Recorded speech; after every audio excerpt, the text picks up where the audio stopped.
HOD, PIMSR, Parul University, Gujarat. Then we will have testimonies from the mothers who had cesarean delivery and had difficulties uh, uh, in being successful with breastfeeding by Miss Jinsi Verghese, a mother from Mumbai, and an audio note by a mother from Chennai who had a similar experience. Then we will have the formal launch of the BFHI India website and addressed by the chief guest, Dr. J.A. Jayalal, National President, Indian Medical Association. Post that, we will have remarks by the supporting partners, Dr. Pierce Gupta, President, Indian Academy of Pediatrics. Uh, Miss Evelyn Kanand, Miss Vatsala is representing TNAI today. Uh, uh, on behalf of Ms. Evelyn Kannan from Trained Nurses Association of India, Dr. and Mrs. Sunila Garg from Indian Association of Preventive and Social Medicine, AIPSM, Dr. Kiran Guleria, Professor and HOU, GTB Hospital, New Delhi, Dr. Gayatri Singh, Child Development Specialist, UNICEF India. And then we will have remarks by the chairperson, Dr. KP Kushwaha, Chief Coordinator, BPNI. Then we'll have a question and answer round, followed by a vote of thanks by Mr. Sangeeta Rani, CMO SAG, Guru Govind Singh Hospital, Delhi, and the member secretary of the NAC and the expert advisory group for BFHI India.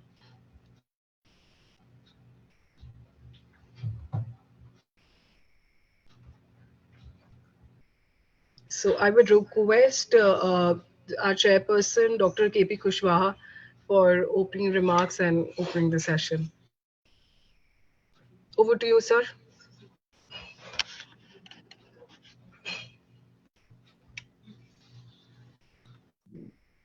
Dr. Kushwaha. Nupur, it's a great privilege for BPNI to launch BFHI in our country. We have been struggling for last 2 decades to push this agenda at the national level. We have so many hospitals in our country who are not having trained maternity staff. And we are talking about early initiation of breastfeeding. We are talking about education of parents and mothers during antenatal period. So it is not possible unless the hospitals stand as examples to help mothers to breastfeed their babies right from the time of birth. So it's a great privilege for BPNI, and I welcome you all at this meeting. And let us move to further speakers agenda, and I will request Nupur to just carry out the agenda so that meeting is done in time. Nupur. Okay, thank you, sir. Thank you for your opening remarks. Now, I would like to invite Dr. Arun Gupta, Central Coordinator, BPNI, to welcome our attendees and panelists and give an introduction. Thanks a lot, Dr. Kushwaha and Nupur, and thank you all who have joined today. Welcome, Dr. Jailal, just joined our chief guest, and all the national partners. For the sake of time, I am not putting out the names of every partner, but they are available all in our listings. So I'll take my few minutes to introduce what is this about. This is about just simple thing, breastfeeding promotion in private hospitals. The reason being that private hospitals, no program of the government of India on breastfeeding covers or reaches out, or there is no guideline for private hospitals to stick to the government breastfeeding promotion program called MA program, or WHO's 10 steps to successful breastfeeding, which is a long recognized process of improving practices in the hospitals, historically going back to 1979. There was a very good moment in India, which is repeating itself now today. In 1993, this baby-friendly hospital initiative was launched in India, worked till 1998. There were not many private hospitals then. 1,200 hospitals were certified also. But then somehow or the other, the program just fell off. So this is something which we are trying to give a rebirth to that program. But focus is on the private hospitals. The reason being that the current data suggests that less than 1 out of 2 mothers are able to start breastfeeding within an hour of birth, which is a serious problem to my mind. 90% mothers are delivering in the health institutions, but only 41% are able to begin breastfeeding. And the further disappointing factor is that when we are talking about last 5 years, this particular rate of breastfeeding has not made any change in that sense. The 41.6% in 2015 is now 41.8%. In numbers, it calculates to more than 14 million children are deprived of the mother's milk at the time of birth and skin to skin contact, which is so critical for their lives. So that is the basis that we are here today and we are talking about. And the second worrying point is the number of cesareans is going up very high. In private, it is 47%.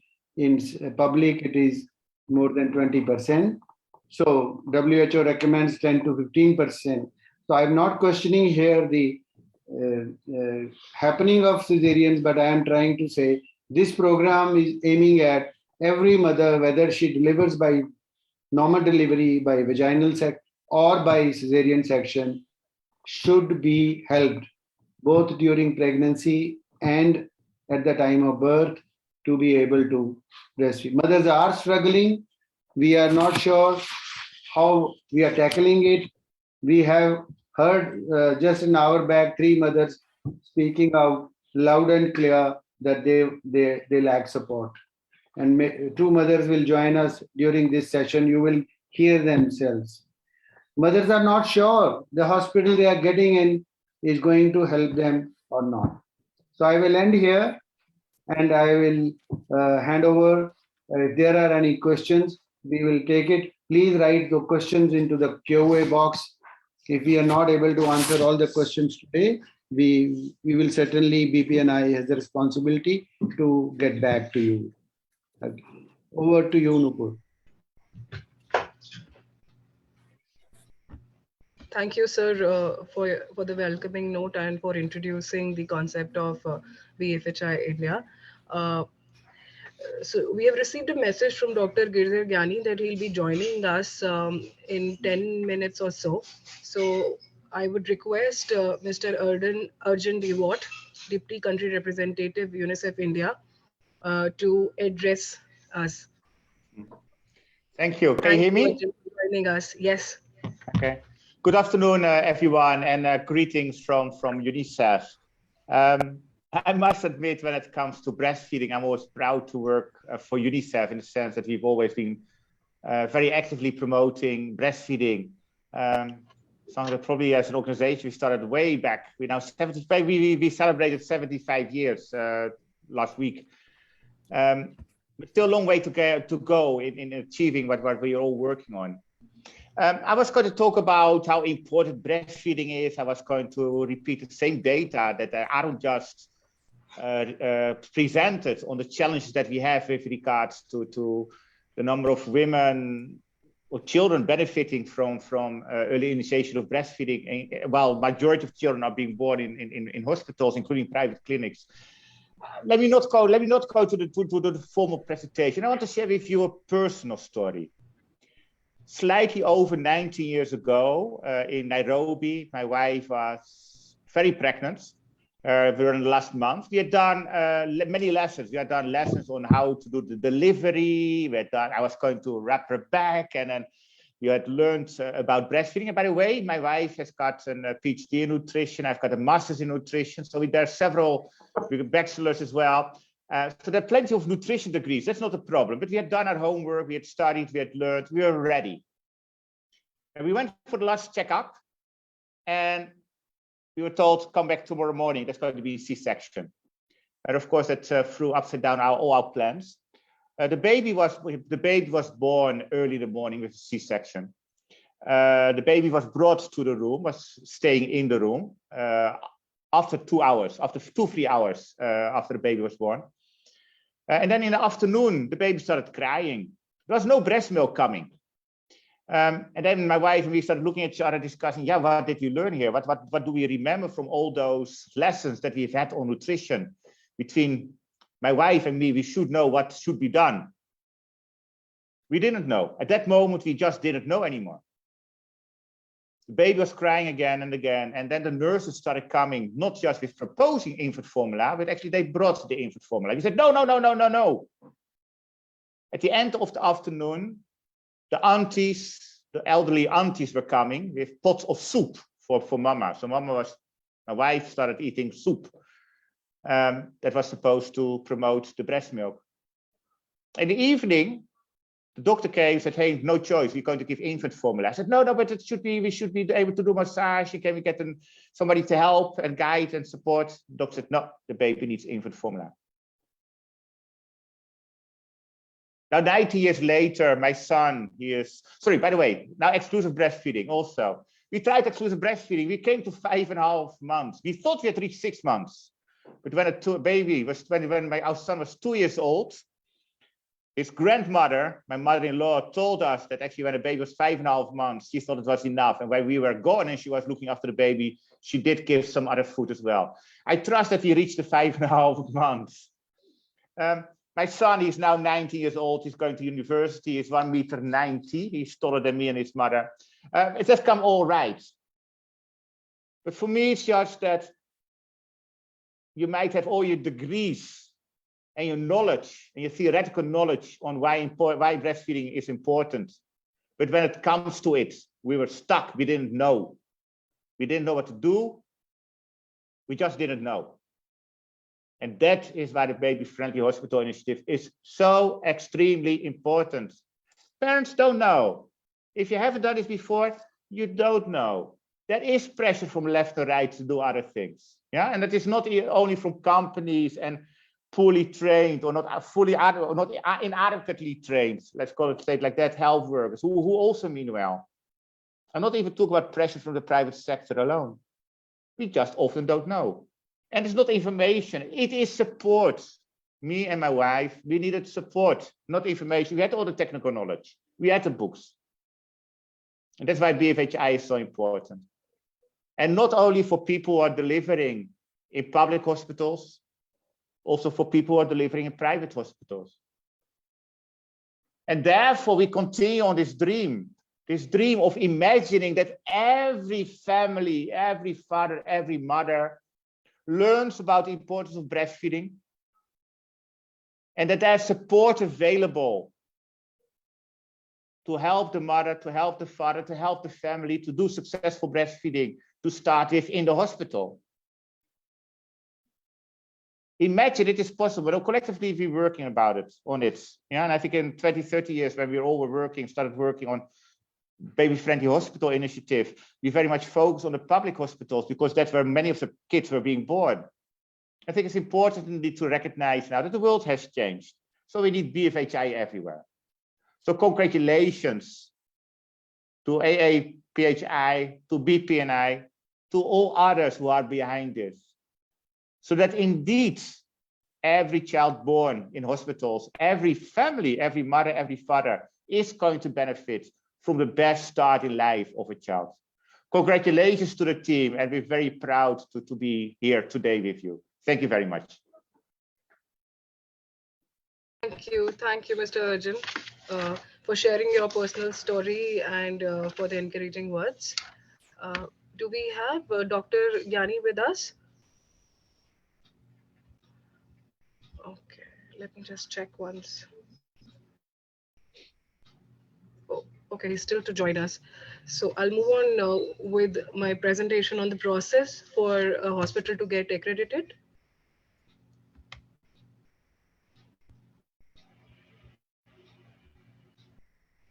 I hope my slides are visible. Yes. Okay. Hello, everyone. I welcome you all to the launch of Breastfeeding Friendly Hospital Initiative India National Accreditation Center for Private Hospitals. To begin my presentation with, as Dr. Arun shared in the introduction, that BPN has got into a strategic partnership with the Association of Healthcare Providers, anchoring the scientific evidence and WHO's 10 steps to successful breastfeeding, and also MOHFW's MA program's guidance for rewarding health facilities in launching the Breastfeeding Friendly Hospital Initiative in India for private hospitals. BFHI India is being launched at the instance of MOHFW for accreditation of the private hospitals with maternity services. It focuses on the 10 steps to successful breastfeeding, and the tools have been developed and validated in partnership with WHO and MOHFW in 2016. The objective of BFHI India is to improve breastfeeding practices in private hospitals, to facilitate assessment and monitoring of private hospitals with maternity services using the standards that have been field tested and validated under the TAG of Government of India, the Technical Advisory Group, and to analyze and provide award and certificate of accreditation to the hospitals which receive grade 1, adhering to the standards validated through the independent external assessment, to maintain the digital portal and database of such hospitals and follow up for reassessment every 3 years, to provide technical advice and services to the hospital for strengthening their support for breastfeeding mothers who have delivered whether normal or by C-section. Here are our supporting partners. We have 13 supporting partners with us who are going to support us in implementing this program and to promote this program. In the country, we have Association of Healthcare Providers, we have Indian Association of Preventive and Social Medicine, the Inclaim Trust International, Pediatrics, and Adolescent Society, Nutrition Society, PAN, IAP Nutrition Chapter, UNICEF India, National Neonatology Forum, Epidemiology Foundation of India, the Trained Nurses Association of India, Indian Medical Association, Public Health Resource Network, Indian Public Health Association, Indian Academy of Pediatrics, and the Center for Technology Alternatives for Rural Areas, CITARA, from IIT Bombay. As far as governance is concerned for BFHI, we have an expert advisory group, and here are the terms of reference of the expert advisory group. They will meet every 6 months and have the following functions. They will be in the reviewing and advising role for assessment and for keys and tools and the criteria for external assessors, and to review and advise the fees, charges, operation, management, certification time to time, and update it if needed. Tools every 5 years, and to establish accountability mechanism and redressal mechanism for complaints, and to provide policy inputs. To give you a background that why this initiative was needed is, as Sir also mentioned in his introduction, that the rate of C-section is increasing in private hospitals, and institutional deliveries are also increasing. But if we see the rate of early breastfeeding in hospitals, there's a huge gap and there's a huge disparity between them. And here we can see the difference between NFHS 4 and NFHS 5 data for institutional delivery. It is constantly increasing, the institutional delivery, but we can see early breastfeeding is sort of stagnant. There is negligible increase in that. And for early breastfeeding, we can see a trend from NFHS 1 to NFHS 5 that breastfeeding did increase in the beginning of NFHS 5, NFHS 1, 2, and 3, and even in 4. But by the time we have NFHS 5 data, there's very minimal increase in that. And we have enough scientific evidence also available from WHO that why early initiation of breastfeeding is needed to promote exclusive breastfeeding, and why protecting, promoting, and supporting breastfeeding in facilities, providing maternity services and newborn services is essential. Our program has two components, self-assessment and external assessment. In self-assessment, it basically gives an opportunity to the hospitals to check their readiness and for accreditation through our digital platform. It gives them an opportunity to make an account and fill their information in that and get a score. So it is a 14 question form, and for every hospital it is important to get at least 50% score to be eligible for external assessment. And the fees for that is 499 plus GST. And based on this, whether the hospital receives above 50% or below 50%, we give them a technical advice so that they can improve and be ready for external assessment. And an external assessment is carried out by an independent assessor who's authorized by BPNI, and they conduct 11 interviews in the hospital, which include interviews of doctors, nurses, and mothers, and some observations and verification of records to support the data that the hospital has provided in the self-assessment. And the fee for this is 11,999 plus GST. Grading to the hospital is provided based on the report of the independent assessor and a key that we have developed for this purpose. And based on that key, there's a range of grade between grade 1 to grade 5, and whosoever receives grade 1 gets the certificate as BFHI accredited for 3 years. Has a simple description of the process of the hospital assessment and accreditation. So it begins with the application to the National Accreditation Center that is positioned at BPNI, and the hospital pays the first installment online when they enroll themselves in the self-assessment. Then they conduct the self-assessment. Then within a time span of 2 to 4 weeks, they get a technical advice, followed by they will apply for external assessment if they've scored above 50%, and then they will pay the second installment. And then NAC appoints an assessor based on their location, and that assessor gets in touch with the hospital and coordinates a suitable date. And the assessor goes and conducts the external assessment and submits the report to NAC. And then NAC provides a grading between 1 to 5 as per the key. And if grade 1 is achieved by the hospital, they will get a certification as breastfeeding friendly hospital by NAC. And if they receive a grade between 2 to 5, the technical advice and support is given within a month of assessment. And they do not get a certificate. So they have given a technical advice to improve, and they can take a time period of 6 months to improve and reapply for an external assessment. And we help them prepare for it if they have not achieved grade 1. This accreditation would be valid for 3 years. And this is how the authorized assessor work. The authorized assessor gets in touch with the hospital, they fix the date, they visit them, they do the interviews and observation, they make observations around IMS Act, data monitoring regarding infant and young child feeding indicators, breastfeeding practices, and also verify the presence of a nodal person, if a person is appointed there to take care of IVCF work and reporting, and they report to the National Accreditation Center. Here is our website. It's called www.bfhi-india.org. And that is our logo for BFHI accreditation. That's a screenshot of our website. We have a brochure as well for promotion and a poster. So we plan to promote it through AHPI and a database of private hospitals that we have acquired through AHPI and other organizations and other hospitals. We have volunteers working here who are looking for this data and approaching private hospitals to get accredited. I'll share the website in the end. So what are the benefits of getting accredited? To moms and baby, it is getting the highest quality of care, the best quality of nutrition for the best start of life. For hospital, accreditation stimulates continuous improvement and the benchmark with the best. The accreditation is valid for 3 years, and it enables hospital to demonstrate their commitment towards breastfeeding and quality of care and increasing mothers' confidence in their services.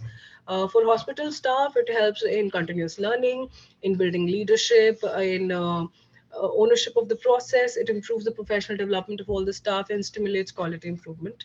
And even from the marketing perspective, for a private hospital, they can make use of the accreditation certificate for marketing, and it improves their social image. It is they're viewed as someone who's following a gold standard for breastfeeding and following the gold standard from WHO and from Government of India guidance. So, as an update with this program, we have applications from 10 hospitals, and one of the hospitals, the Bloom Healthcare Hospital from Chennai, Tamil Nadu, has gone through their external assessment, and they've recently got the grade 1 and their certification.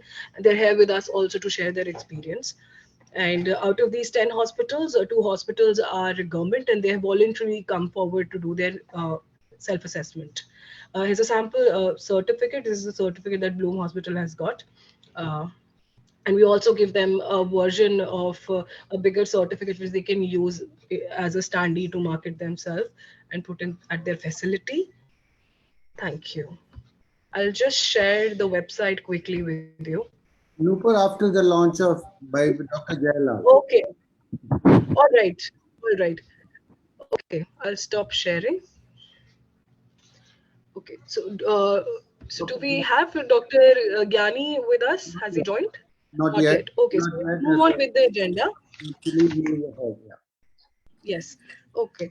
So, moving on with the agenda, I would like to invite Dr. Kavita Gautam, Medical Director, Bloom Healthcare, Chennai, Tamil Nadu, to share their experience and why Bloom Hospital wanted to get accredited, and their experience with the entire accreditation process. Dr. Kavita Gautam, over to you. Okay. Thank you, Nupur, for the introduction. Thank you so much for the accreditation process and giving us that grade 1 accreditation. The reason we wanted to get into this accreditation process, first of all, is, as everybody knows, the C-section rates in India is very high when compared to other countries. When every other country wants to keep the rate at 10 to 14%, or maybe within 20%, we are at the somewhere between 40 to 50% C-section rate. So initially, as I started my practice 15 years ago as an obstetrician and gynecologist, my first goal was to establish an effective lactation and promote more of breastfeeding. But as we went, we had a lot of struggles. As a gynecologist myself, I couldn't teach every patient. Maybe I couldn't spend so much time with each patient in teaching them or carrying forward with their each one had a different problem. Like each one had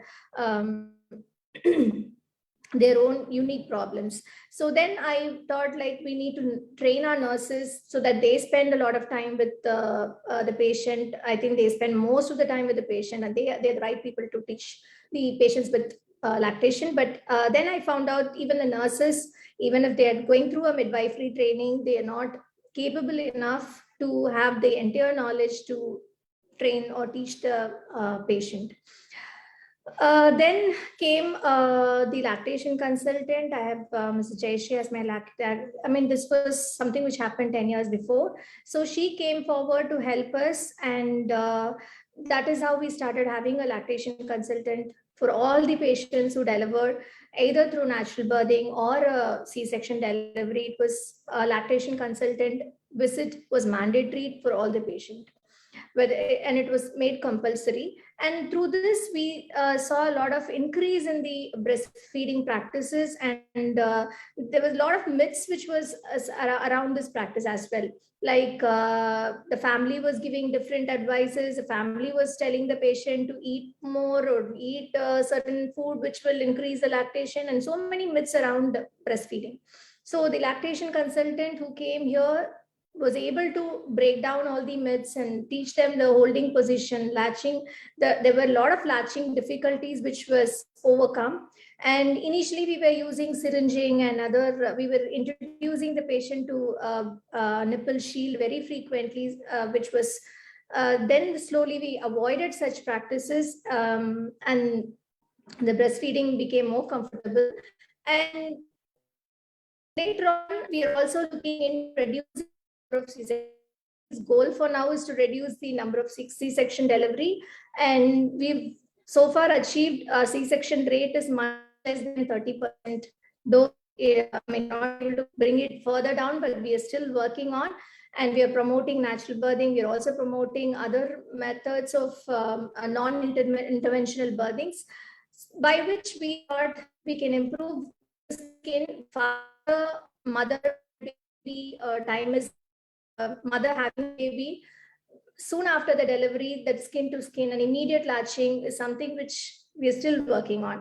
And we're also training our doctors. We're also training other gynecologists and obstetricians who are available in this hospital, and also the nurses.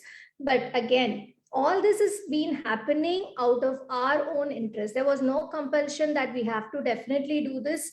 As a private hospital who's conducting nearly 100 deliveries per month, it was all our own interest in promoting breastfeeding. There was no compulsion on us or nobody to monitor us, and nobody to tell us that whether we are doing is right, on par with other hospitals or on par with what is being practiced in other countries. We were not being compared, or I mean, but by going through this process of accreditation, here we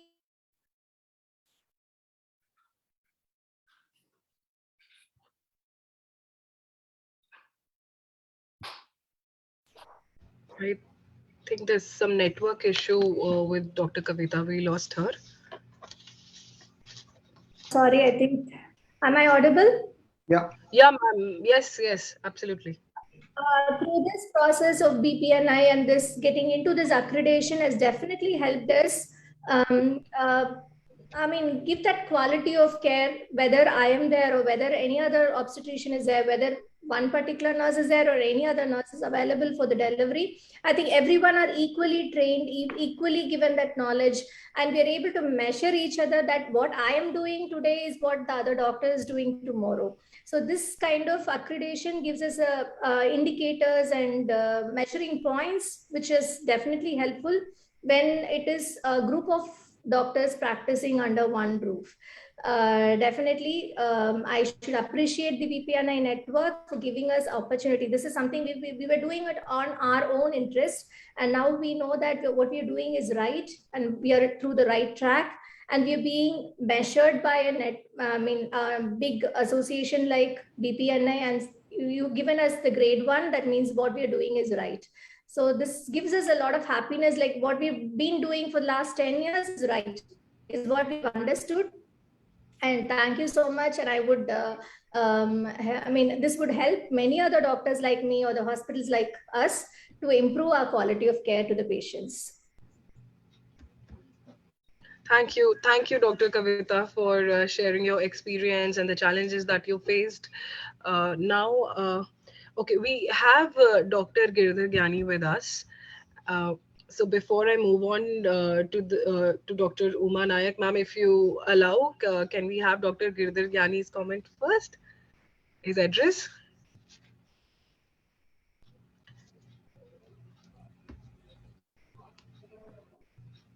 Okay. Now, I would like to invite Dr. Girdhar Gyani, Director General, Association of Healthcare Providers, for his remarks. Sir, are you there?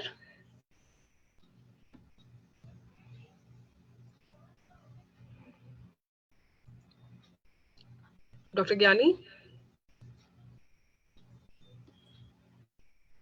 Maybe then you can have me, because then I have to. Yes, sure. Yeah, because somewhere. I could see him. He's there in the list. Okay. But I think maybe some problem with his network. Ma'am, please. So I would like to invite Dr. Uma Nayak, Professor and Head Department of Pediatrics, PIMSR, Parul University, Vadodara. Over to you, ma'am. Thank you, Nupur. And I can see a number of known faces here. I am heading the department at the Parul University. It's a private medical college, and we've had 2 batches of MBBS pass out. I have been in the government sector for about 30-35 years. And as Dr. Arun Gupta was saying, we did try in the early 90s, mid-90s, to get our hospital accredited for BFHI and it never went through. And as he was saying, the thing sort of collapsed as of then. So we're very happy that it's happening again. And there is a little story I would like to say. We all have been working with National Neonatology Forum, BP, and I have a lot of knowledge about trainings, and we have trained all our health workers, nurses everywhere, government, private. And when I came to this new college, and now I have about 150 deliveries here, and all my staff is trained, vagara, vagara. And I thought, well, everything is happening as it is supposed to be, because the early skin to skin contact is happening, and breastfeeding and everything. And then the first batch of interns, when they came out, and one intern came to me and said, "Madam, this child is completely normal delivered, and we have given them new knowledge, I mean, fresh knowledge." And she says that this child somehow got formula yesterday, and I just want to know why, and then things were coming out from the and then I told her, without other people's knowledge, just to do just an observation survey, not a very official one, an unofficial one, and to find out in the next week, just for normal term babies, I mean normal delivered babies, what was happening as far as the feeding was concerned. Were they getting anything out of the except breastfeeding, which I told her, no, that must not be true. But I told her to find out at what time was the initiation happening.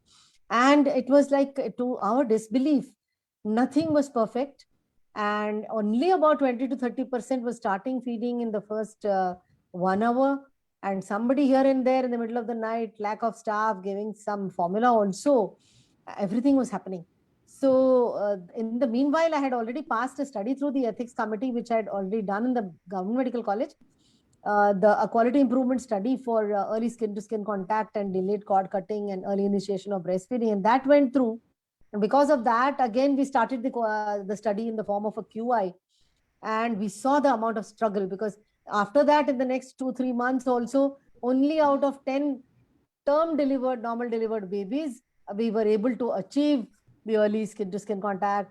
And every week we would go and have our, once again, a PDSA cycle, as it is known in the QI. And the nurses having their own problem about, staff and this and that and everything. And that is when we hit upon this, that, okay, the second thing that we need to do, and the main thing, is let us go through this accreditation, so that again, a proper training happens and we really start keeping data. We just believed that, I think, 100% starting, early initiation of breastfeeding happening, but there was no data kept anyway. So the whole process is looked a little overwhelming to start with. One of my junior colleagues, I mean, not junior, he's a professor, Dr. Prasad, I gave him this responsibility of studying the whole thing, being in touch with Dr. Arun Gupta, doing this process of starting off with accreditation. We have now done the first level, that is the self-assessment. Dr. Geetika Patel, who is our director and who is from the PSM department, has been the force behind us, and our management is also very supportive. So after taking the gynec department along with us, we have done the self-assessment. There is a long way to go. And I'm told Dr. Gupta the BFI is going to do a lot of hand-holding, trainings, posters, a lot of things to be done before we go over to the next step, and that is ask for the external assessment. We are very happy that we are going through this, and thank you, the BFHI initiative and the PPNI, for the same. I would say that the management, of course, is interested and putting up standees, and of course, we are not a corporate hospital. It is a very good hospital. It looks like corporate. So they are interested in promoting more deliveries and promoting using this certification for their marketing, and which is perfectly all right. And as if we are doing something right, it should be marketed well, and we would be very happy to reach that stage soon. Thank you so much. Thank you, Dr. Uma, for sharing your experience and your experience of research and realizing the gaps. I will move on with the testimonies by the mothers who had experienced cesarean delivery and their struggles of establishing breastfeeding. I would like to invite Miss Jinsi Verghese, a mother from Mumbai, to share her experience. Jinsi, are you there? Yes, I'm here. Can you hear me? Yes, Yeah, so over to you. yeah, Please go thank ahead. you. So good evening, everyone. I am a mother of a 5-year-old. But when I started my journey as a first time mother in 2017, I had no idea about what to expect from my breastfeeding journey. And I looked up a lot at the hospital staff, especially the gynecologist and the nurses, for their support, for their help in understanding the challenges that I would be facing. But I got none of it.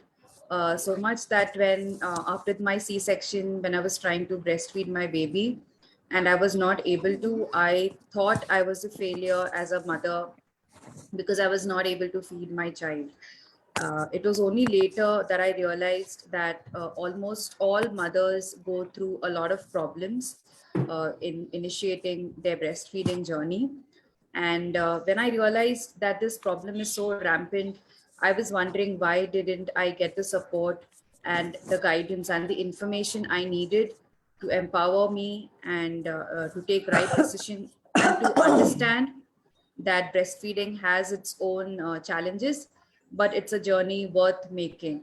So that's one challenge I had as a mother. And I think this is a very good initiative where we are certifying hospitals based on how baby friendly they are. So this would help mothers like me who don't know what to expect and are solely relying on our healthcare providers for guidance and or the correct information.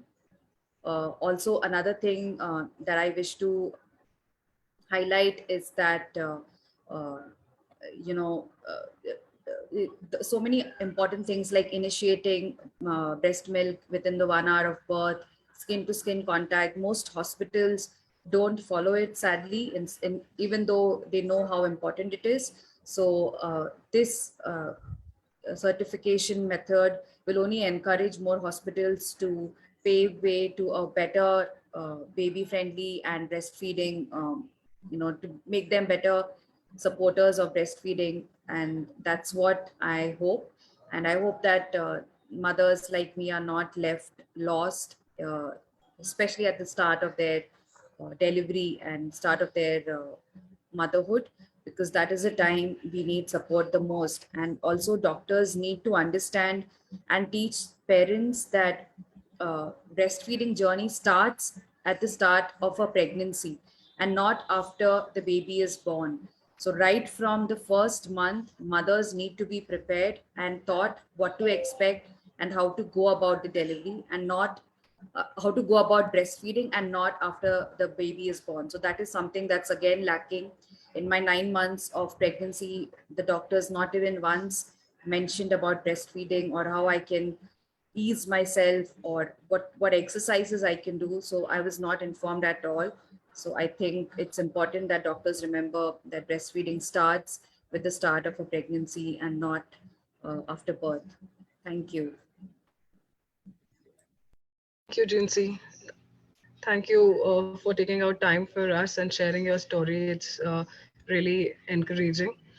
And now I would like to share a video that we have received from a mother from Chennai. I think we have another mother.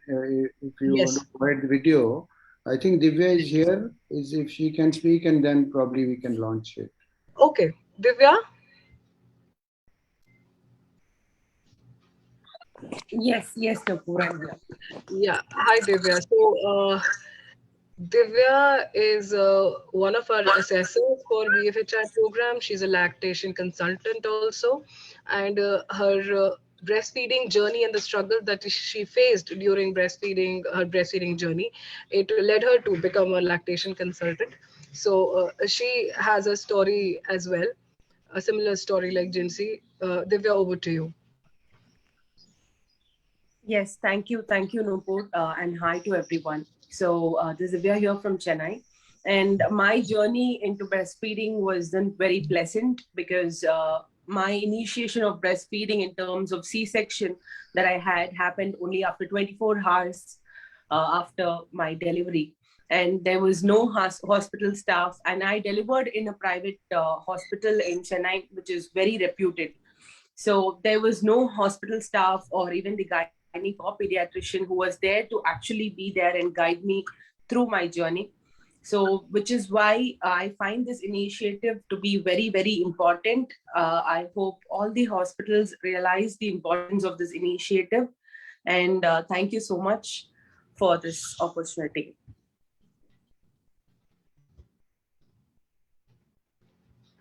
Okay. Thank you, Divya. So I'll share the video that we have received from one of the mothers. She couldn't make it to the launch today, but she has shared her video. Nupur, I will like to make 1 minute comment. As I will like to leave faster. So maybe Sure, after this sure, video, I ma'am. will like to. Yeah, So yeah, can I please, make it please. now?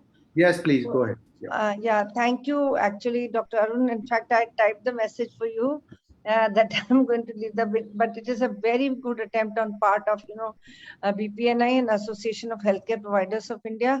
As you know, NFHS findings are not at all encouraging. This is one thing which I have to say. Number one thing is that when we come on a common platform, definitely it's important to look at the private setup, but we need to look at the government also. And under the aegis of IAPSM as president, I like to say that BPNI and IAPSM together can issue this thing message to different medical colleges. If not, we ourselves will also, because tomorrow is the governing council meeting for which I am going to Ahmedabad. So I will bring this to the forefront of the participants or the governing council members. So it is very, very important, because we cannot have this figure of 42% and 43% of exclusive newborn. Though you see, we see in Bihar that 12 district hospitals have gone bottle free, but looking to the findings, we need to be constantly vigilant about this initiative. I must congratulate the initiative of BPNI and Association of Healthcare Providers, but I'm sure the time will not be far when we will be making a reach to the government hospitals as well, because substantial proportion of deliveries are taking place there as well. Because ultimately we have to demonstrate to the world that India has started, that universal, newborn feeding, and we know challenges are too much. Being a mother myself, I can also say that basically challenges are really too much. Even if you have a pediatrician husband or whatever, but I see that from part of IAPSM, we are really committed to, bring this to the knowledge of or sensitization of all medical colleges, and rather it will be a part of the competency based medical education also. And we have to constantly educate and re-educate our paramedical workers. And at no time we should lose a sight of it that the hospital is accredited for 3 years, so we can have complacency. There's no time for complacency. Rather, hospital should have the protocol that every new batch of nurses has got to be trained every time, and then regularly in their meetings, this point should be reinforced. And I think whatever the circulars and notices they come out within the hospital setup, they should have at their punchline, breast is best, initiate universal newborn feeding, in your hospital setup. Have you done so? So like that, it becomes very, very important. I congratulate all of you for this initiative. Thank you so much. Thank you. Thank you, ma'am. Thank you, Dr. Sunila.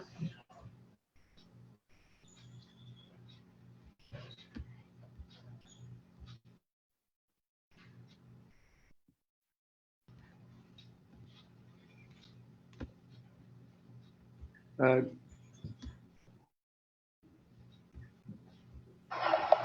Hello all. My name is Subhashini. My husband lives in UK. I had moved to Chennai for my delivery last year. My girl was born on 31st of Jan. And where I gave birth, I wouldn't like to mention the name of the hospital or any faculty there. It's just that my experience wasn't that great, to be very honest, especially with breastfeeding. My baby was born at 3:01 a.m. and they had taken her to, they had put her in an ICU. Reason being, she had a cord, or she was born cord around her neck. So they had, it was an emergency C-section. We tried for labor and it didn't happen. So they had to go on for an emergency C-section as her fetal heart rate was dropping. So my gynec didn't want to take a chance and went for an emergency C-section. So the girl, my baby was taken to NICU and she was fed formula. This particular information was never asked to me if they can do it. Like though it was though it was a cesarean, I was very much in my conscious, and I'm pretty sure before my birth, before the baby was born, it would have been very nice if they had actually asked me in case if we take it to NICU, we might have to probably give a formula, which was never intimated to me. And I got to know she was fed formula the next morning when she came to the room. I was wondering how come the baby is not. She was brought to room at 7:40ish. I mean 7:30, I think 7:15 or something. So we had a first latch, and there was no doctor support. Like when first latch happened, I'm very thankful to my mother. I mean, I was grateful that she was there.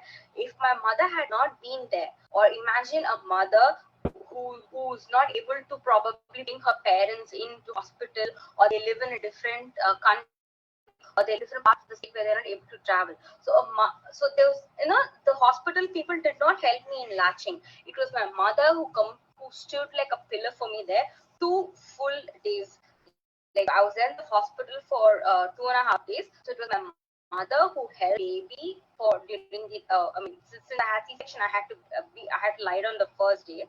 So it was my mom who held the baby, who helped me latch, and her pediatrician came, checked her on the first day. Since I was feeding her in a lying position, she was like, "I'll come back tomorrow." So second day she came to my room, and she asked me, "Can you show me how are you latching the baby?" She pressed my areola and she said, "Okay, you do have milk supply." So she was like, let me see how are you latching her.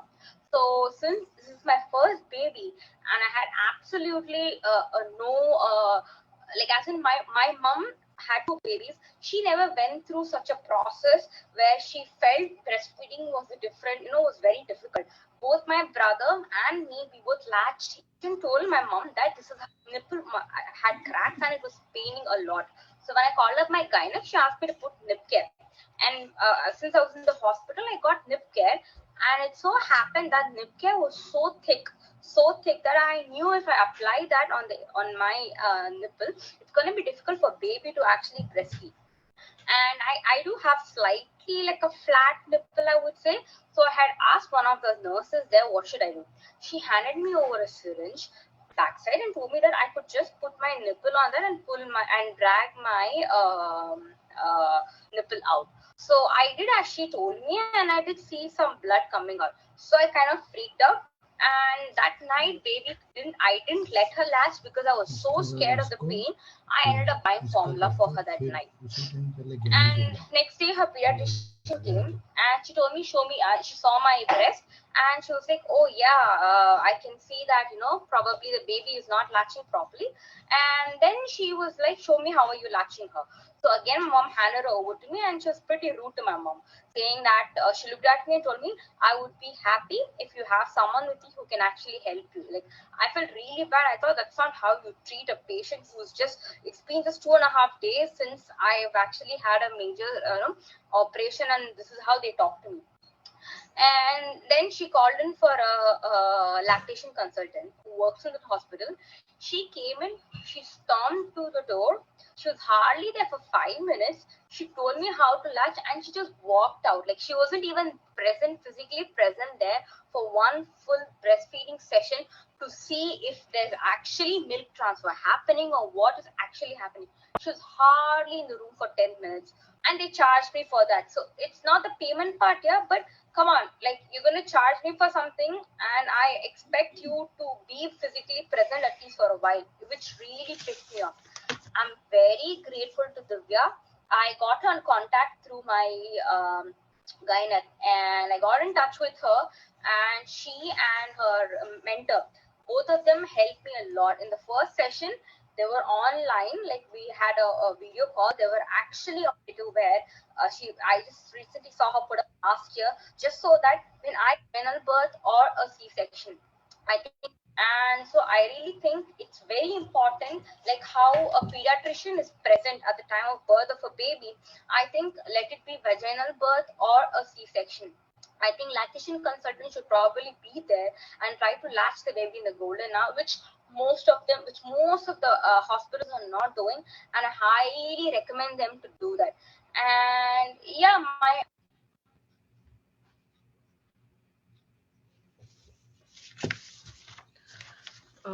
Now I would like to invite Dr. J. A. Jailal, National President, Indian Medical Association, IMA, to launch the BFHI website and address uh, our participant and attendees.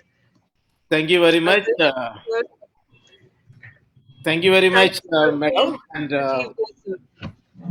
distinguished Dr. Arun Gupta ji and Dr. Nupur and other eminent faculties leader. I hope Dr. Giridhar Gyani sir is also here and other distinguished people. And I am extremely delighted and happy and as the president of Indian Medical Association to inaugurate this website of the Breastfeeding Network of India. So I herewith request the office to just officially put that into the show. Okay.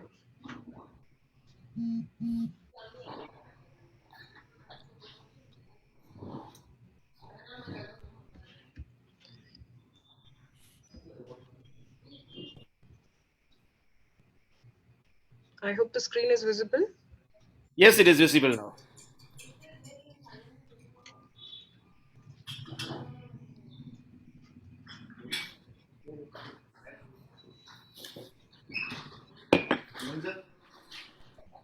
I came in afterwards, you weren't there. I just.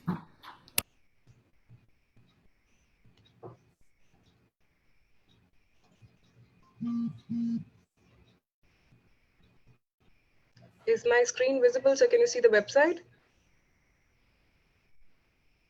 We just saw that, and now again it is coming back to. Okay, that's fine. Yeah. Now let's see.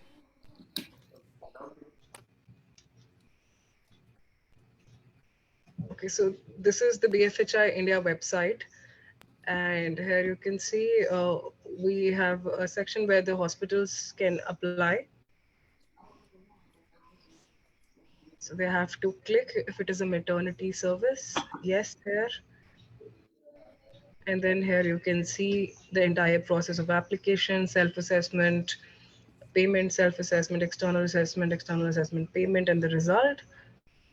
And here are the basic details which a hospital is supposed to fill.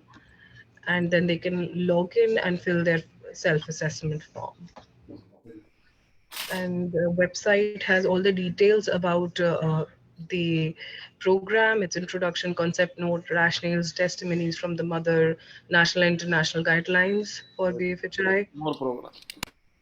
The details of the National Accreditation Center, how accreditation is done, all the tools, the process, its validity, how to use the certificates, everything is available here, and even the technical guidance.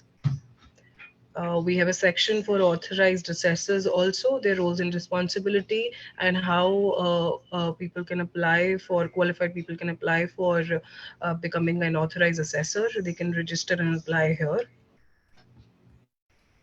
Details of our supporting partners.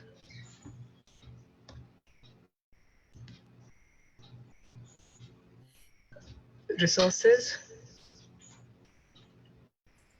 All the resources are available here.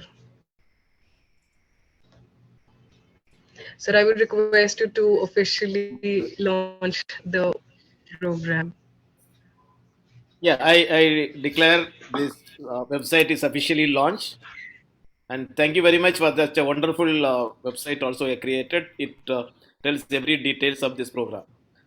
First of all, on behalf of Indian Medical Association, I must thank the BPNI for the last 30 years, the wonderful work you are doing across the country to promote the breastfeeding habit and concept in our country. There is a lot of myth as well explained by the various mothers and the various faculty members that how India is, though they successfully we are going forward in the first phase to second phase, third phase. Now almost 90 to 95% is delivery is happening in the hospital, but still we are not able to have ensure the important pillars of the within 1 hour, the skin-to-skin contact and the breastfeeding network, breastfeeding initiation is not happening, and exclusive breastfeeding is not happening. Still, there is a formula feeding is very rampantly it is placing in the country. So at this point of time, and this is a very good initiative Dr. Arun Gupta ji has taken, that putting behind, taking hold of the very dynamic Dr. Giridhar Gyani sir and the AHPI, and also the IMA and other renowned organizations in the process of giving the importance of breastfeeding to the country. Various issues which we have discussed, and one of the issue, whether we need, probably on behalf of Indian Medical Association, I will request you to highlighting the issue of the cesarean section, that we need more data and more reports to why it is exactly happening. Whether it is just like that, people are saying that in the Western country it is 14%, India it is more. There must be something more than that. It is not that, ultimately what is happening is all these blames are put on the doctor community. It is put that it is only, even one of the minister of the country said that it's a greedy doctors are doing more Caesar. So such kind of statement will be always hurting the doctors on that. Yes, there may be 5 to 10% happening, but when you say that is a private hospital putting a 50% cesarean and the government hospital only 17 to 18%, definitely there is various reason for that, and we should study on that reasons also. I will be happy if that is a initiative, a work or a project or a research is been initiated. That Foxy has started and work on that, and we should also take a reason really where the fault is there. Is it a doctor's perception? Is the patient perception, or is the community perception? Where we go wrong? Definitely we know that we need to reduce that rate of cesarean, but just mere a statement may not be of useful, and we need to go for the reason for that and come out of it. Secondly, this initiative of accreditation, which that started by this network NERC, is a wonderful initiative. And today we are living in an era of the most of the things, be it certifications or accreditation. The younger generation, what I'm understanding with the youth, they always believe in this accreditation process. And when they know that something is properly evaluated and accredited, they have the faith on that. And as rightly said by Doctor, that this accreditation is not the one-time process, it is a continuation process which is sustaining and hand-holding the institution to keep on the principles and objective. I'm very happy that today the accreditation process has been initiated by that. Definitely, as the days go by, as we don't have more number, like anything in the happening in the politics, when the number of hospitals getting into that accreditation and coming into that fold, definitely additional benefit of financial support, financial initiative, whether the coming of the insurance sectors also can be added upon that. I will be happy that even this write-up on this, our process and how we are going to do, can be transferred to our National Board of Accreditation of the hospital also. Probably there are various objectives which they are putting for hospitals and identifying the best practice. So this can be also, even they are going to see that when there is a adequate maternity care hospital is there, when they are going to the scope of service, if they are including the maternity service, and if the hospital is already having the breastfeeding network accreditation, and that can be taken as an additional good point for them to consider that hospital. So that kind of some kind of eaves and some kind of the stick and carrot approach, if it is there, there will be definitely more and more people will be hospitably taking care. So I will be requesting, I think we are our great mentor and the leader of the NABH, Dr. Giridhar Gyani sir is here. He can definitely put it in a palatable language and the understandable language to the NABH appropriate authorities, so that this can be brought in as one of the objective. If the hospital is having an accreditation by the NAC on this and breastfeeding, so their maternity service scope can be easily included on that. Then we have a scope of in the pediatric net ICU, all that is mandatory. So this can be also put in. So this is possible today with good hand-holding which has been happening with the great leaders, because our objectives are clear, our vision, selfless visions are clear, and our altruistic mindset is clear. I think with this, and when we go forward, and definitely we will be able to make a remarkable change in the country. I'm sure and hopeful, and I'm happy that Ministry of Health is also supporting this mission. The government is also very much interested in promoting this breastfeeding initiative. It is not only helping the child, but it also helps in the woman of getting rid of the carcinoma of breast. There is almost all the studies which has proved that the woman who is willing forward to give the breastfeed regularly or exclusive breastfeeding, definitely the incidence of carcinoma happening in that mother is also going to be less. So it is not only on the betterment of her own child, but it is also for the betterment of her own life that the breastfeeding has to be promoted. And I'm sure that we will be able to comprehensively work on that. So I once again congratulate the people who are taking such a meticulous initiative, and I must also appreciate all the first 20 hospital which has applied, and the few hospital like that Broome Hospital which has got that accreditation grade 1. The way madam was saying that it is a 10 years, 15 years I am doing, and now somebody is coming and accepting that, it is gives a lot of pleasure for them. Definitely that concept and that mindset, many of the doctors are there. So this will be a new novel pathway to initiate and motivate them. So I congratulate you once again on behalf of Indian Medical Association, and I assure the full-hearted, the coordinated effort and the hand-holding by Indian Medical Association by this initiative. Thank you very much. We remember Dr. Sopti, one of the Honorary Secretary General of Indian Medical Association, way back in 2007, 2008 and all. They had a greater role we played with the BPNI, and now I am sure under the Dr. Arun Gupta ji, definitely Indian Medical Association can be a part of it. I'm so happy to see Dr. Girdhar sir, and his guidance and leadership will definitely give a lot of goodness for this organization. Thank you very much, sir. Thank you, Dr. Jailal, for your encouraging words. Thank you very much. Now, Thank you. Thank you so much. Now, we have Dr. Girdhar Gyani with us now, Director General AHPI. Sir, over to you for your remarks. No, I think the way our chief guest, the way he has spoken, and he being the president of our parent association IMA, I think the PPNI program is going to go in very fast speed. In fact, the way he spoke, I think you can understand the necessity which he has outlined.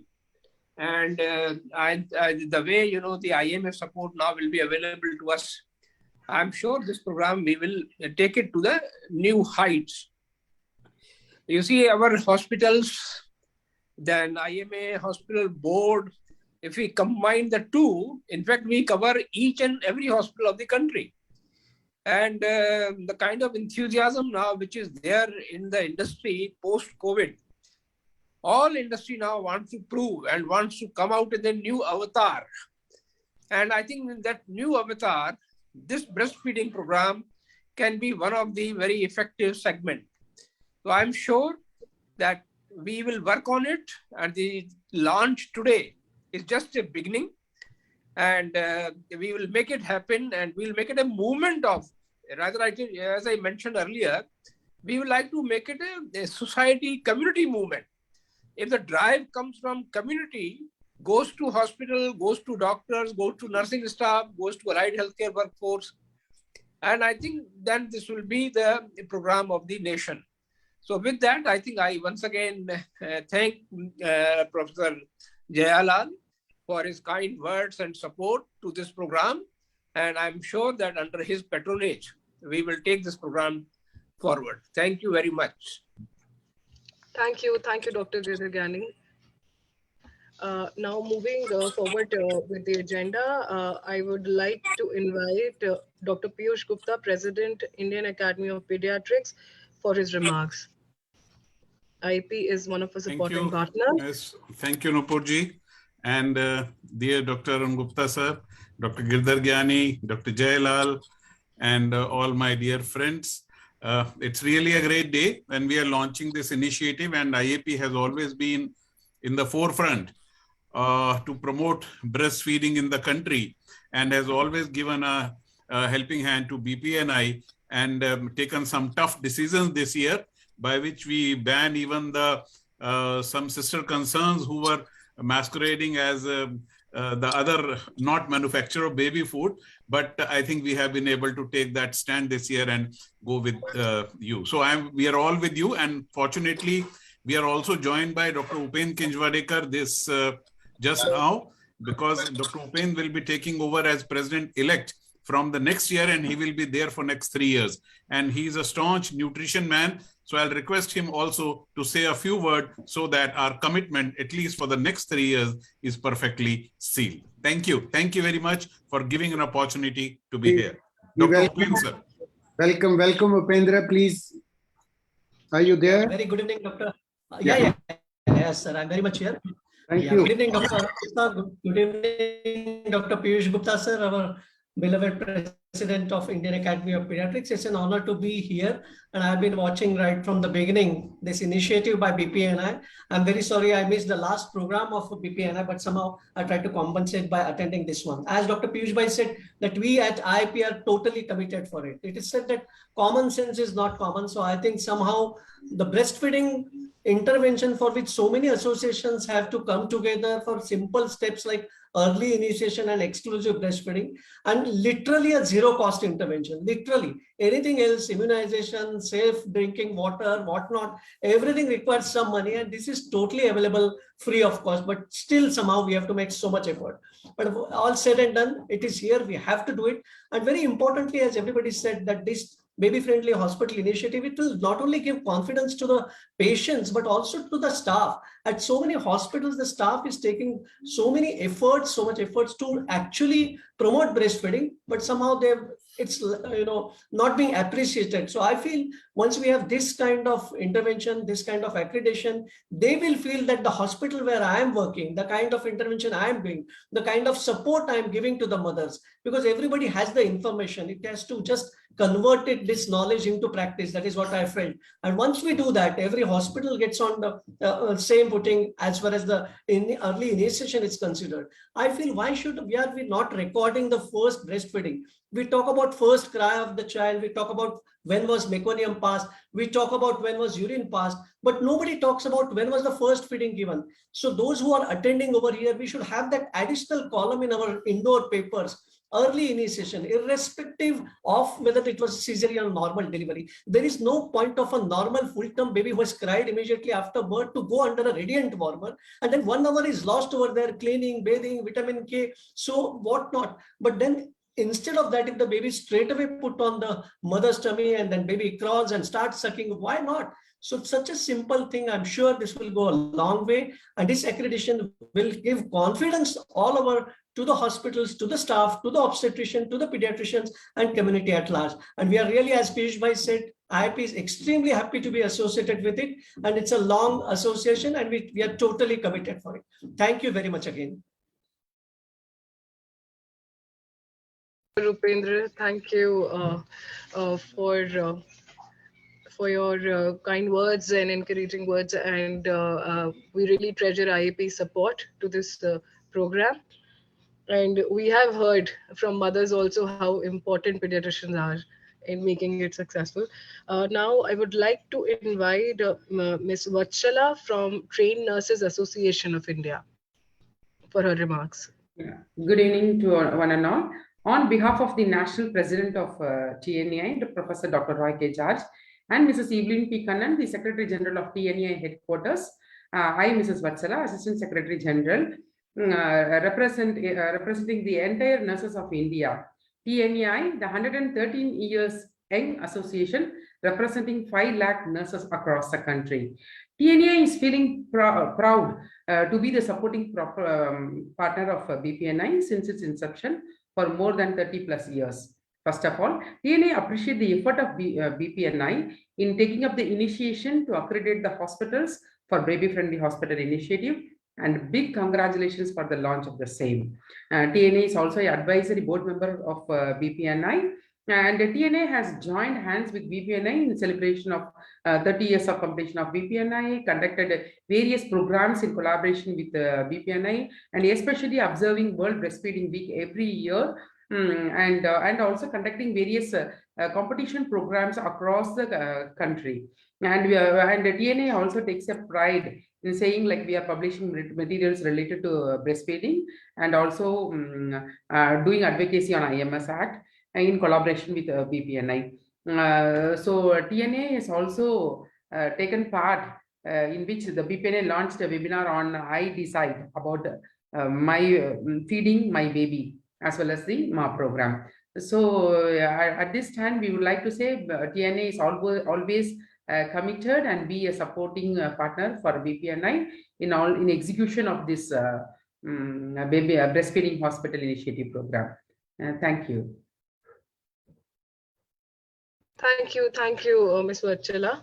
Now I would like to invite Dr. Kiran Guleria, Professor and HOU, GTB Hospital, New Delhi, for her remarks. Hello and Dr. good Kiran evening. Guleria? Yeah, can you hear me? Yes, ma'am. Yeah. So thank you very much. I think I wish to thank and congratulate Dr. Arun Gupta. It is a very excellent initiative that he has started, and also for inviting me to this forum, because you know, this breastfeeding promotion is also very close to my heart. And let me tell you, my association with your network and Dr. Arun Gupta goes back almost like 20 years, although in between we lost touch. But then this was when I first attended your training program at GTB Hospital. And during those sessions, as an obstetrician, I attended. And let me tell you, it was quite an eye-opener for me. I changed all my practices, how to help these mothers after delivery, after cesarean section. And since that time, you know, my concepts changed. I myself, being an obstetrician, was not aware of a lot of things. And then since then, you know, our hospital is doing consistently well. In fact, you know, you will be happy to know that in the last month statistics that we do on a routine basis for quality improvement initiatives, there is about 89% you know, early initiation rate, even in cesarean section, within an hour. So that's, I think, very good, because our staff is very well trained, and our hospital is, you know, even the pediatricians are they have instituted very good practices.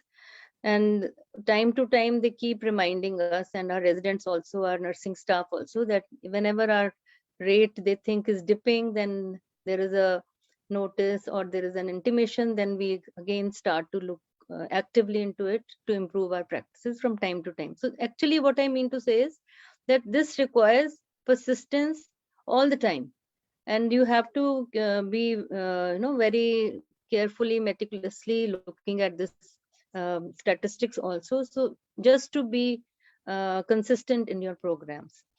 And also that this is also, I just want to tell you that early initiation is very much possible in cesarean deliveries for all those obstetricians or private hospitals also. It's not that we cannot achieve the targets. It's only what we need is that we need a little bit of willpower, a policy for the hospital. We really need a well-trained staff, and an environment which is breastfeeding friendly. So I'm sure that if you involve the obstetricians also right from the, you know, beginning, if it becomes a part of our antenatal care, that when we talk about contraception, diet and other things, we also talk about our choice of feeding and the importance of starting breastfeeding early. So if the mother is already, you know, she's very well motivated, I've seen that the results are much better of early initiation and exclusive breastfeeding. And also the family members, the husband who's visiting this woman in the antenatal care during that time. So I think it's not only you have to make obstetricians as an active part of your program if we want the success of this program. So I think I again want to congratulate you. The BPNI has really worked very passionately, very diligently, and honestly, I've seen that in the last 2 decades, my association with them. And so I would really request all the private hospitals to come forward and get accredited. And it is a very simple process. I'm sure you people are going to provide them with all technical advice and support. And I see no reason why we can't achieve these targets. Of course, there is a question of the cesarean section rate, but of course, by the time we are addressing that problem, this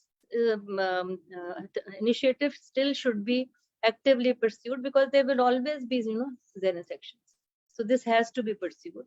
So again, I would like to congratulate you and request all the private hospitals to come forward, so that we can pass on our this very good initiative, and we can just for the benefit of our future generation, the new neonates have to be breast fed. I think it's in the larger good. So thank you very much, and I hope that this excellent initiative will receive a lot of support. Yeah, thank you. Thank you, Dr. Valeria. Now I would like to invite Dr. Gayatri Singh, Child Development Specialist, UNICEF India. Over to you, Dr. Gayatri. Thank you, Nupur, Dr. Gupta, Dr. Gyani, and all the other dignitaries present. Congratulations for this initiative. I know we have been talking about this for a long while, and see how it happens. Hearing personal testimonies, it was again another eye-opener. It was very clear that mothers and families are wanting support from the health system to help them breastfeed, and unfortunately we are continuing to fail them repeatedly. So this initiative would go a long way in bridging this gap. What was also heartening to listen is that there is interest. It's not that the health hospitals don't want to promote breastfeeding. There is an interest on their part, and I think we're starting with 20 hospitals, and slowly this is going to increase, and one day we will reach a critical mass where support to breastfeeding mothers at the when they start on the pregnancy journey. And I really liked when you said it doesn't begin at the time of delivery, really from pregnancy to at the time of birth, immediately after birth, and including support in their home and community settings. So it becomes a new norm for supporting the mothers to breastfeed. We are starting with private hospitals. If you look at the NFHS data, out of all 10 deliveries, at least 4 are happening in the private institutions. So this is a good beginning. Not to say that I think Sushila ma'am mentioned is that we need to really bring all facilities, even the public health facilities, in this purview of how do we promote breastfeeding friendly health facilities. What to me it appears will happen if we go in assessment and supportive supervision is, one, we will be setting standards for what is the care, like both clinical as well as management practices to support breastfeeding, and what are these standards, how these standards can be met. And support for breastfeeding will not be based on individuals. Individuals have an important role. Breastfeeding has come to this stage because of the individuals and champions not discounting on their role. But what is needed is we need to have an institutionalized approach. The mothers, irrespective of what time of the delivery, at what time they deliver, what type of delivery they have support from the hospitals. So how do we institutionalize this? And last but not the least is, how do we support the nursing staff and the others who are keen to learn new skills and new knowledge to make this a success? So once again, congratulations. UNICEF stands committed to breastfeeding. We will see how we can promote, and we will learn with this initiative. And this is the like we're reviving the BFHI, have a long way to go. We will learn, innovate, and build on what is the present knowledge. And it's really heartening to see that already discussions are happening, that how it becomes integrated into the system. So once again, congratulations to the team who's behind this, and who have really converted the concept now into actions, and very soon I'm sure many more hospitals would meet the desired accreditation. So thank you all and congratulations once again. Thank you, Dr. Gayatri. Now I would request Dr. KP Kushwaha, Chief Coordinator BPNI, to give his remarks. Dr. Thank you, Kushwaha. Nupur. Thank you so much. Yeah, it is really a pleasure today to listen all dignitaries, the President IMA, President IAP, the future President of IAP, and Dr. Gayatri and from TNI. They all are so helpful and they are committed. I heard Dr. Guleria also from obstetrics section. They want to help mothers to breastfeed. It's such a pleasure, such a bliss to listen them at this time. We all know that breastfeeding is so vital for baby's survival and baby's well-being and baby's health and baby's brain and also mother's health and families as such. We all know that breastfeeding is one which prevents diarrhea most, and in diarrheal diseases we talk about breastfeeding, but we have never initiated a training in breastfeeding when we have diarrheal program. In pneumonia also, respiratory diseases, we know that breastfeeding prevents pneumonia and respiratory infection death, but we have not talked about training people in breastfeeding at that time also. In newborn, in low birth weight, we know that the death is very high, and breastfeeding is most important strategy to cut down death in low birth weight babies, to help them to develop optimally. And we have never talked of how to breastfeed low birth weight babies and preterm babies. The death in these babies still it's high. Every day in clinical practice, pediatricians like us, we see babies who are born in hospitals, they are fed on formula, they are given bottles. Many times it is provided from the hospitals. Many of the mothers who are willing to breastfeed, they never breastfeed because when the baby cries, they think that her milk is not enough. And no one is there to help a mother to breastfeed. So baby friendly, this breastfeeding friendly hospital initiative is one of the greatest thing to improve breastfeeding rates in our country. And we have been trying so hard to launch this program. And I congratulate Nupur and Arun and all those who are behind this, who have made beautiful brochure. And I also congratulate the Association of Healthcare Providers of India for partnering to such a noble cause.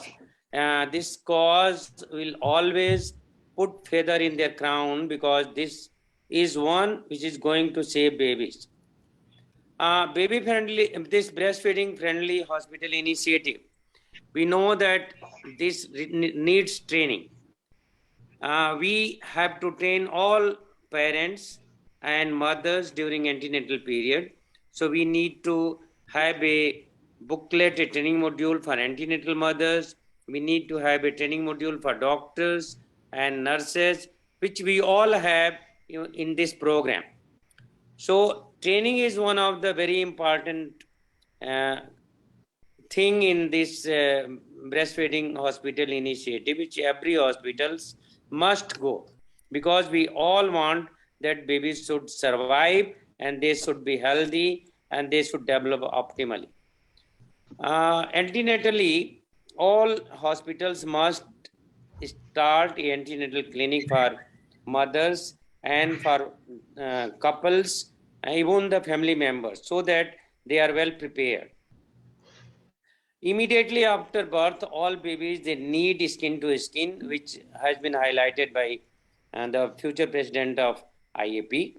And I am sure that he is going to launch this program in a big way in IAP also. IAP has been very friendly and very supportive to BPNI. So with this leadership, we'll have a impetus to breastfeeding in our country. Early initiation of breastfeeding comes next to early skin to skin. Babies should never be put away from the mother for suction, for cleaning, for drying, because all these things can be done on mother's body, mother's chest, which has been highlighted by the new president of IAP. He has also given a very good idea that every hospitals must record the first breastfeed time, that when it was initiated in every delivery, when we are talking about other vitals for the newborn. All mothers who are giving birth in private hospitals or government hospital or any hospital need to know how to breastfeed. Most of the problems they develop after 5 or 6 days in breastfeeding, like sore nipple or cracked nipple or engorgement. This all happen because mothers have not initiated right at the time of birth. If breastfeeding is initiated at birth, all these problems don't happen. I still see that many doctors, they are doing surgery for engorgement. They are doing surgery for mastitis. This is really something which is bothering us a lot in BPNI, that all these things should not happen. If they have happened, they need a trained counselor or a support group for mothers to breastfeed. Even if they have sore nipple or cracked nipple or blocked duct or engorgement or mastitis, all mothers can breastfeed if they are supported initially day and night for a few days and later every day. So such support system can be provided only through hospitals. All hospitals, if they have trained staff, they can do a lot to protect the health and well-being of the babies. Many hospitals are still giving packs of bottles and formula to mothers and babies who are giving delivery to their hospital. They are detrimental to breastfeeding, and mothers learn that these are alternative to breastfeeding. Hospitals have greatest role to put an example of ideal practices, the best practices, that is breastfeeding. So they should not provide all these things, and this will only come when the hospitals become breastfeeding friendly and they are trained in breastfeeding. Teats and bottles, they are detrimental, and they will go away only when the doctors, nurses, and all paramedical workers, even the support staff is trained in breastfeeding and how to support mothers to breastfeed. So we have also to establish a system by which we can support mothers when they are discharged from the hospital.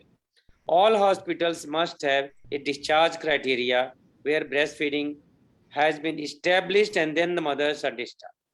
Many times it is happening that within day of the delivery, within day or two of delivery, mothers are discharged from the hospital.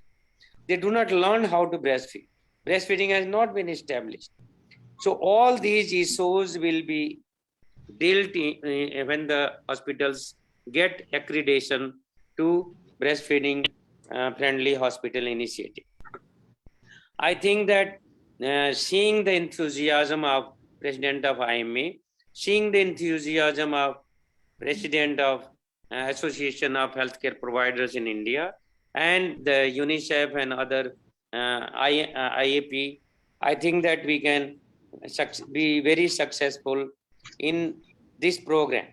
We know that BPNI has been facing financial crunches, and we have a very so-sting tight budget. We don't have a good staff to run all these things. So this BFHI probably will be a boost to what we are going to do in future, and we need all support from all our partners and everyone so that we can lead this country in this program. I wish that we have a success in this program in India, and BPNI will get a recognition, and BPNI will start functioning full-fledged after the launch of this program. Thank you so much. Thank you so much for partnering with BPNI, all the partners. Thank you. Thank you. Thank you, Dr. Kushwaha. Now the house is open for question and answer. Many of the questions have already been answered by the panelists. I can see that. So if anybody has any question, they can raise their hand. If there is no question, I have a comment, Nupur, after the questions. Yeah. All right, sir. Among the attendees, if anybody wants to ask any question or have a query, they can raise their hand.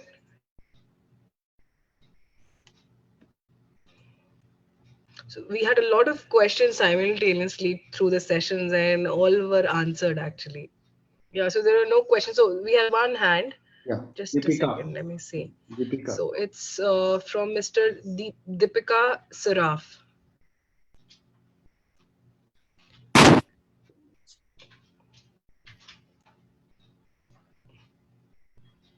Oh, somebody shared the screen by mistake. Just a second. Dr. Sanjeev Yes. also want to comment. So maybe ask Deepika. So somebody has to enable Deepika to speak up, or she writes a question. Yeah, I request host to please. Okay, yes, she's unmuted. Okay. Yes, Deepika, please go ahead. Thank you very much for giving me the opportunity to ask a question. I have a question which is like a personal experience also. When I had a child through cesarean section, because in cesarean, the baby is taken away immediately from the mother, and the baby was taken away from me. And I mean, being a pediatrician myself, I really wanted to breastfeed my child. And, the child was given to me, even though the baby was absolutely fine. I mean, there were the Apgar score was very good. The baby was not handed over to me for the next 48 hours and was shown to me only for some time. And then the nursing staff took away the baby. The baby was kept in the nursery for 48 hours because I was told that, because of the cesarean section, you are still under the effect of the anesthetic drugs, and so you may not be able to handle or do anything. So, I could not breastfeed in the first 48 hours. And after that, I really had a lot of difficulty initiating. I could not do it. And when I was discharged from the hospital, I still could not do it. When I reached home, I could not do it. And I didn't, I was so frustrated with myself, and I was so scared the baby's not getting the milk. So I started the formula feed for my own child, being a pediatrician. Because I had no other option, because the breastfeeding was not getting established. I had to do something for the baby. So, this is how it happens, and it happens very commonly. All right. Okay. Yeah. Okay. We understand, Deepika. This is a story which many mothers have actually come to BPNI, including our own. I mean, children were born in 79 and 81, and this is a problem that this probably we are hoping that the breastfeeding friendly hospital initiative will be able to sort it out in a way that hospitals get interested. But we are looking forward to all the mothers, actually, all women who are pregnant or who are going to give birth. They know it. They start demanding these services from the hospitals as well as the government. So slowly this must change. We cannot deny what has happened to you is happening to many other mothers also. Right.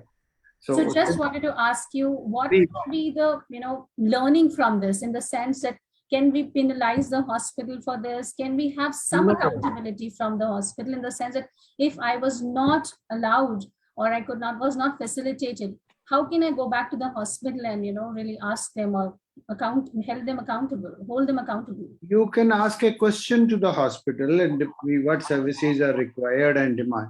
Probably there are many hospitals that are not aware. This perception goes out that a cesarean mother cannot breastfeed, she wants rest and all. So that's what I'm trying to say, that there is nothing legally accountable here. that's what we are looking forward to, that the services are made mandatory for women to know it during pregnancy as well as support at the time of birth to be able to start breastfeeding. So that's what we are moving towards, in a way. You can only ask a question. I mean, the hospital must answer that question, what in technical terms also, as well as in personal terms, that why it was baby was separated. Yeah, over. Thanks. Can I Thank share you, my thoughts? Deepika. Sir, Please, waiting is, so Dr. Sanjeev is waiting. So first, then we have time constraint also. We'll get back to you, Umesh. We have just one more hand raised from the attendees. Yeah. This can be the last question because I don't see any other hands. So, Prarthana Karod Patel. Yeah. Yes, go ahead, be brief. Good evening, respected seniors. It's an honor to be amongst the stalwarts of different fields. I just wanted to share my experience. I am a pediatrician currently working as associate professor in one of the medical colleges of Gujarat. And when I was before my pregnancy, I already had an inclination towards optimum breastfeeding and complementary feeding practices. But I was very, very worried because I knew what Dr. Deepika said, that when I will be helpless, what will happen to me and my baby. So I have a positive experience to share, that I had chosen a hospital where I can make the teams, anesthetists, gynecologists and pediatric teams ready, that I want to breastfeed my baby on delivery table or OT table, whatever the scene may be, if we are fine. And they had actually prepared themselves for the same. I actually did first breastfeeding on the OT table. I had immediate skin to skin contact. Then my next concern was about exclusive breastfeeding for 6 months, which I achieved despite being absolutely depressed after in postpartum period. It was the worst feeling of my life because of hormonal changes and my personal reasons of socio-cultural shock after marriage and all. But despite that, I could breastfeed my baby for 6 months with excellent family support. And I could breastfeed my baby for 3 years, continued breastfeeding for 3 years. And now I can see the results in my child's health. So I'm really hopeful that with these type of initiatives, with support from doctors as well as family members, this is definitely achievable. Thank you, Pratna. I would request all other attendees, if they have questions, to write to us. They can write to BPNI any time, and we'll be happy to answer your questions. Dr. Arun, over to you. There's one more hand I see. There's Avinash. Yeah. If there is any question, please, Avinash, then please go ahead. But we have to finish it. I'll be very brief, Arun. Yes, go ahead. Thank you so much. And the most important thing is the mother's wish to feed, like Dr. Patel's. What we have seen in our experience in last decade, that slowly that will in the mothers is going down, in spite of telling them, explaining them everything. Sometimes they would even change their pediatrician, because if the pediatrician is too much talking about breastfeeding. So I think that knowledge has to go, because I don't know, do we have any data in the country regarding survey in different socioeconomic status, how the mothers are really interested in feeding? We are doing a lot of work otherwise. All right. Yeah. The initiative is great. There's one more hand. So I think Kushagr would be the last one. Yeah. Kushagr Vashisht, if you could briefly ask your question. Kushagr, are you there? Yeah. Thank you very much. Good evening, Dr. Arun. So I represent one of the private hospital chains in Bangalore. Just wanted to check, so this program, how would it be helping our staff to address the breastfeeding challenges that the patients face? So we've been trying to increase our exclusive breastfeeding rates up to 100%. We are somewhere stuck in the 85-90% range for quite a while now. not able to take it from 85, 90 to 100% because there are parents who have those apprehensions about their babies crying all the time, and at times the nurses just let go after a certain point that the parents are getting desperate and they're shouting all over the place, my baby's crying Okay. all the time. Okay, So let would the me answer. program incorporate those training bits as well? Yes, let me answer that because it was part of my comment also. I'll just quickly answer. Umesh, do you have a question? Very quickly, please ask your question. Yeah. I just wanted to know that for this accreditation process, can we have a 1-day sensitization program Okay. under MA so Okay. that that increases awareness in the various private hospitals? I'll This answer is that. what. I'll answer. So let me give me my comment to the what Kushagra asked about the private hospital, how they can be supportive. This is a part of the accreditation process. It works in two stages. One is self-assessment. Another is external assessment, and it has three main components. One is the competence of the staff, implementation of the policy of IMS Act, and then monitoring of the hospital data. So, as suggested by the president-elect of IFP, it is very important to take note of this, that the indicators of assessment include hospital data set monitoring for four outcome indicators: early breastfeeding, the time in cesarean, in normal delivery, prelactal feeds, at the use of formula in the hospital during hospital stay, and if it was used, the reasons for it. So based on that, we do the assessment. If a hospital doesn't get the grade 1, that hospital doesn't get. So I assure you, Kushagra, if you are interested in getting it into the best quality, I think you will need to pass through these stages.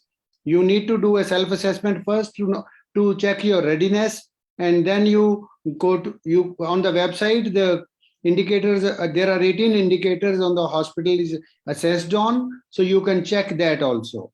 It is and the questions which Umesh asked about sensitization, we are willing to organize a 1-day sensitization for every state. Those who are interested, please write to us. It is not based on MA program, it will be based on a breastfeeding friendly hospital initiative which we are launched.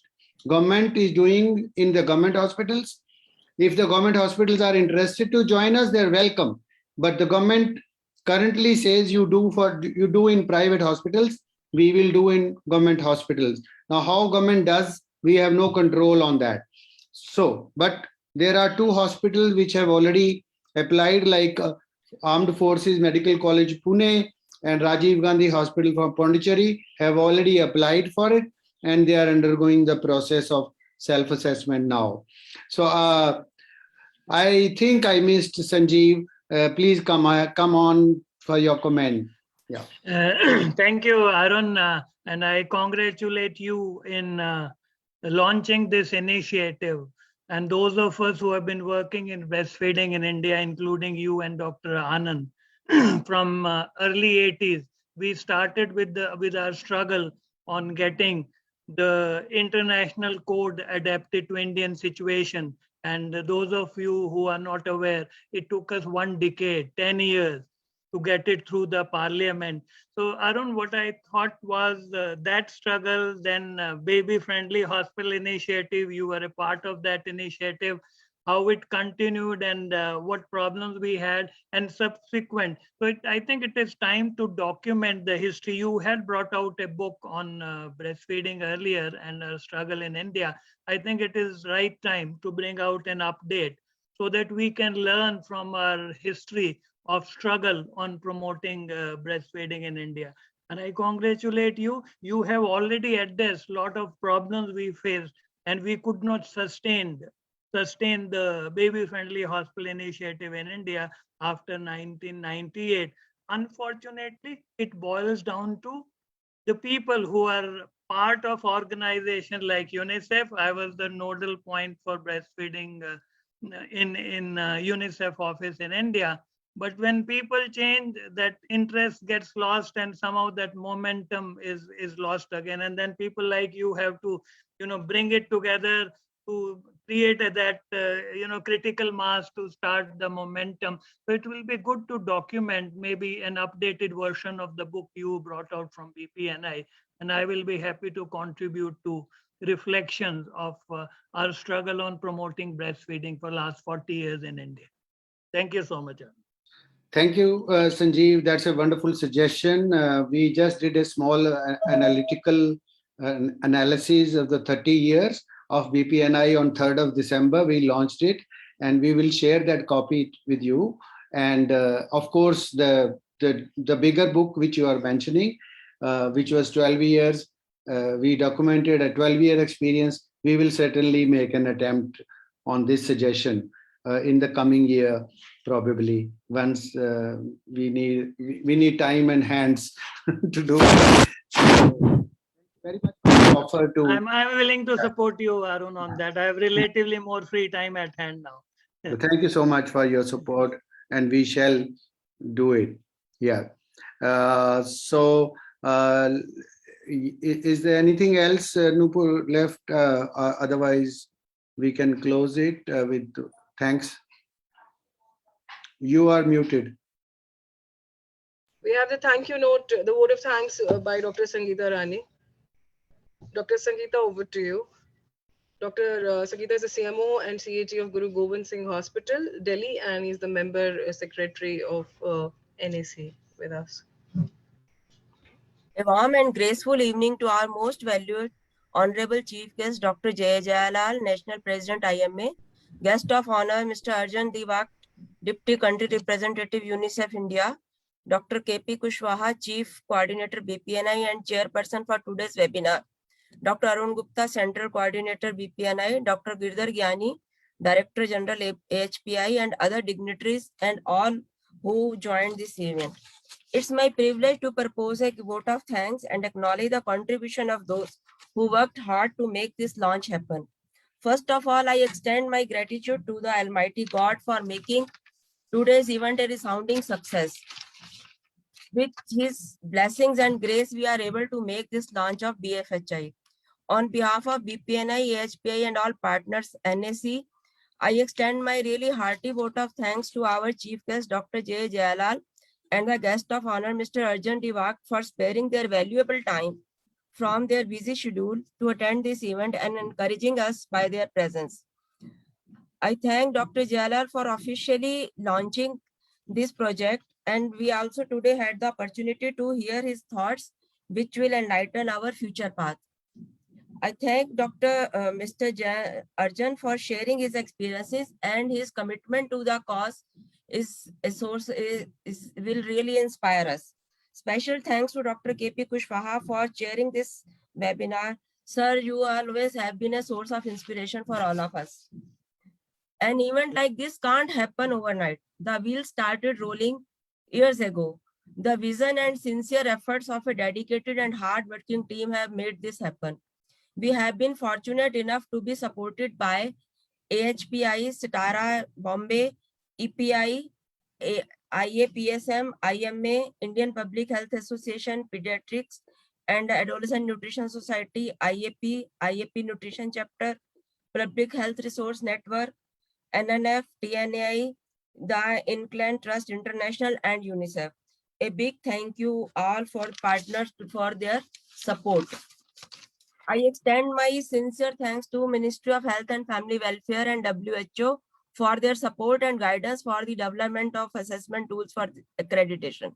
Special thanks to Dr. Girdhar Gyani, Director General AHPI, for joining hands with BPNI to implement this project. A special mention of Dr. Arun Gupta, who has been the backbone of this project. My gratitude to all the speakers for gracing the occasion and sharing their experiences and addressing the group to boost our enthusiasm. Thanks so much to all the mothers for sharing their experiences and stressing for the need of such projects. I would like to thank all the people who worked behind the scene to develop this portal and make this event happen. My sincere gratitude to all our well-wishers and all those who joined us this evening on the occasion. Last but not the least, I big thank you to each one of you for sparing your valuable time to make this event of launch of BHFI a memorable for us. Thank you. Okay, thanks a lot. And can Thank we you. have the cameras on so that we can take a little picture? Little picture, yes. Can we have all the cameras on in case we can?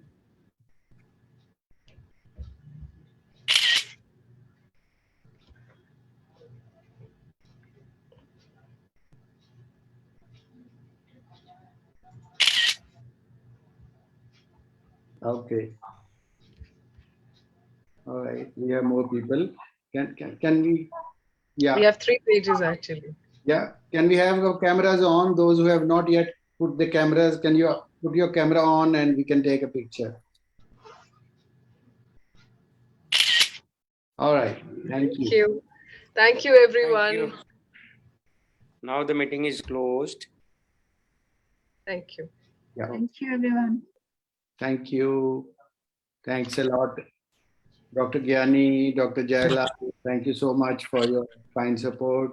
And we will continue to pick it up over the next days and weeks to come. Thank you. Thanks, everyone. Bye-bye. Bye-bye. Bye, everyone. Bye-bye.